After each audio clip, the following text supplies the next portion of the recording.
Hello friends, welcome back to our channel. I hope आप सभी अच्छे होंगे और आपकी तैयारी भी बहुत अच्छे से चल रही होगी।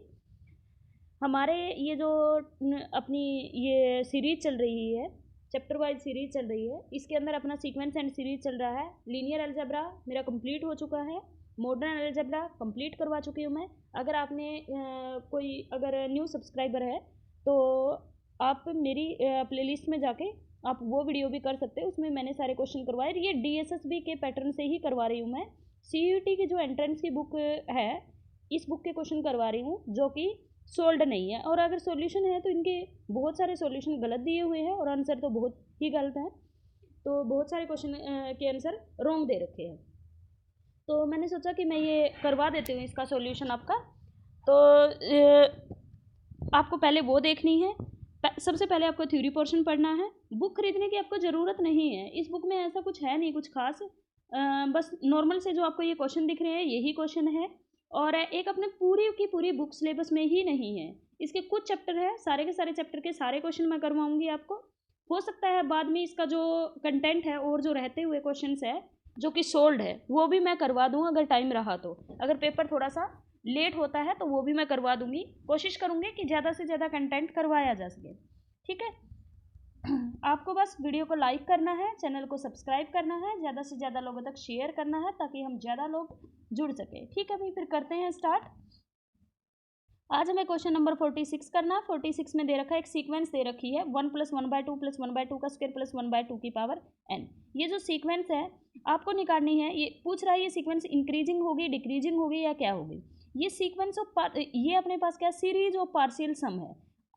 n is equal to 1 to sorry r is equal to 1 to n दे रखा है। ये मैं r ले लेती हूँ, r is equal to 1 to n। ये क्या है अपने पास कुछ फाइनाइट टर्म का सीरीज है, फाइनाइट टर्म का सम दे रखा है। सम क्या हो रहा है, अगर ये ऐसे दी होती 1/2 की पावर n-1 तो ये सीक्वेंस जो होती ये होती डिक्रीजिंग।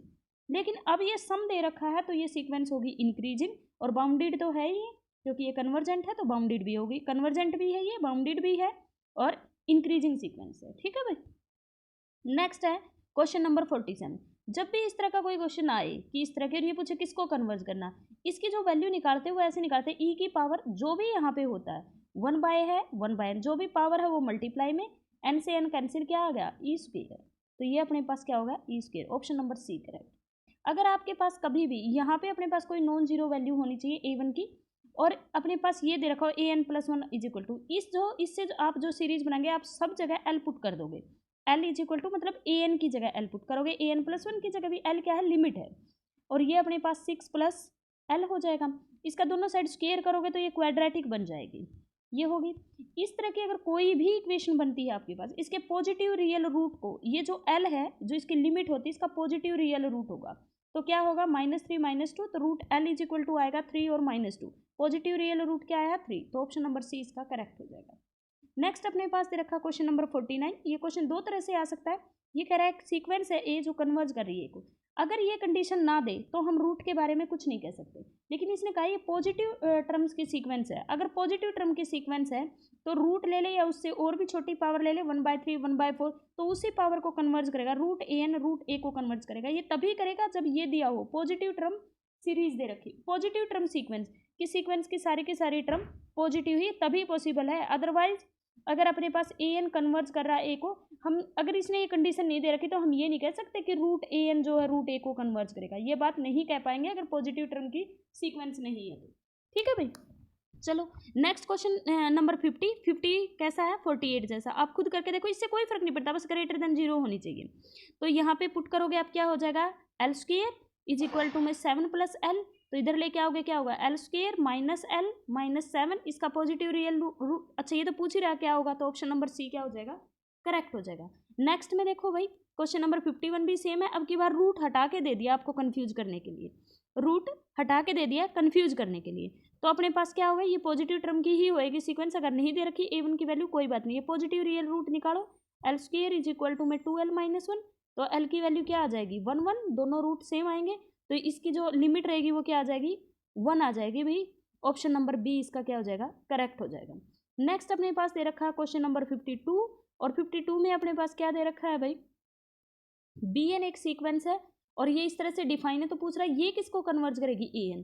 ए एन 1 को कन्वर्ज करेगी भी, कैसे कन्वर्ज करेगी, निकालोगे कैसे, देखो एन की जगह 1 पुट करो, A1 इज इक्वल टू में B1 माइनस में B2, फिर A2 निकालोगे तो क्या होगा, B2 माइनस में B3 एंड सो ऑन, इस तरह से जाते जाओगे, ये सारे कैंसिल हो जाएंगे, लास्ट में बचेगा A1 प्लस A2, इन सब का सम जो करोगे ना वो होगा B1 माइनस में BN माइनस 1, ठीक है। और B1 निकालोगे तो ये हो जाएगा 2, ये अपने पास कितना होगा, इसकी जगह 1 पुट करोगे तो प्लस का 1 हो जाएगा, माइनस में आ जाएगा -1 की पावर n-1 बाय में n-1, और यहाँ पे अपने पास आएगा माइनस का 2 से 2 कैंसिल हो जाएगा, ये limit n tends to infinity पे 0 पे चला जाएगा, तो लिमिट कितनी आ जाएगी 1, तो ऑप्शन नंबर सी इसका करेक्ट हो जाएगा।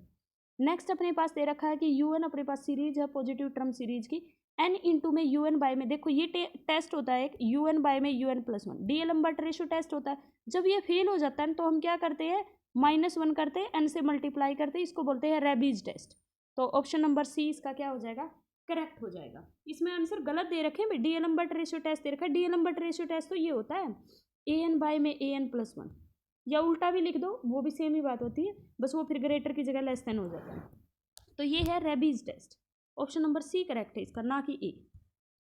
नेक्स्ट अपने पास ये मैंने आपको बताया था, ये अपने पास e की पावर 1 बाई n-1, तो क्या आ जाएगा e, नियरली अबाउट क्या है, इसकी वैल्यू 2.71 होती है, तो नियरली अबाउट 3 कह सकते हैं।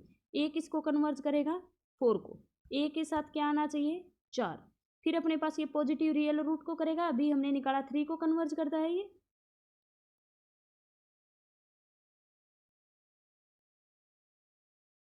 एक मिनट इसका पॉजिटिव, एक मिनट रुकोगे इसका पॉजिटिव रियल रूट निकालोगे तो क्या होगा, L² माइनस में L और माइनस में 6, तो क्या होगा 2 और 3, -3 और 2, तो ये आ जाएगा 3, तो अपने पास फोर्थ के साथ जाएगा B के साथ जाएगा फोर्थ, 1 के साथ कौन जाएगा, देखो ये limit n tends to infinity n की पावर 1 बाई n, ये होता है सेकंड, इसका पॉजिटिव रियल रूट निकालोगे तो क्या होता है 2, और इसका अपने पास ना बचा ही ऑप्शन, ये हमने इसलिए लगा दिया, वरना ये कन्वर्ज करेगा ई को, भाई ये गलत दे रखा है, ठीक है। और ऑप्शन के अकॉर्डिंग जाए तो option number B I think correct होगा, बी शायद करेक्ट जाएगा, ठीक है। वैसे एक ऑप्शन इसे गड़बड़ी है, यहाँ पे ई कर लो, वैल्यू 4 की जगह ई कर लो, ठीक है। नेक्स्ट अपने पास the domain of the convergence, हमें बताना है कि ये सीरीज किस डोमेन के अंदर कन्वर्ज करेगी। अब देखो भाई इसका निकालोगे आप, -1 की पावर कितनी हो जाएगी n+1, और x की पावर हो जाएगी n, और बाय में हो जाएगा n, ये अपने पास बन जाएगी series limit n tends to infinity, ठीक है। और ये अपने पास कब कन्वर्ज करेगी, जब x की वैल्यू क्या होगी, लेस देन 1 होगी, फिर आप 1 पे चेक करोगे तो ये कन्वर्ज करेगी, क्योंकि 1 पे चेक करोगे तो ऑल्टरनेटिव ही बनेगी, लेकिन -1 करोगे तो नेगेटिव ऑफ x की पावर n बाई n बन जाएगा, तुम्हें पता है इसकी जगह -1 पुट करोगे तो तुम्हारे पास क्या बनेगा, x की पावर n, तो ये बनेगा -1 बाई n, तुम्हें पता है ये क्या होती है डाइवर्जेंट, तो ऑप्शन नंबर बी इसका करेक्ट होगा, यहाँ से क्लोज आएगा, यहाँ से ओपन आएगा, ठीक है। आज फिर इतना ही करेंगे, मिलते हैं नेक्स्ट वीडियो में, बाय बाय।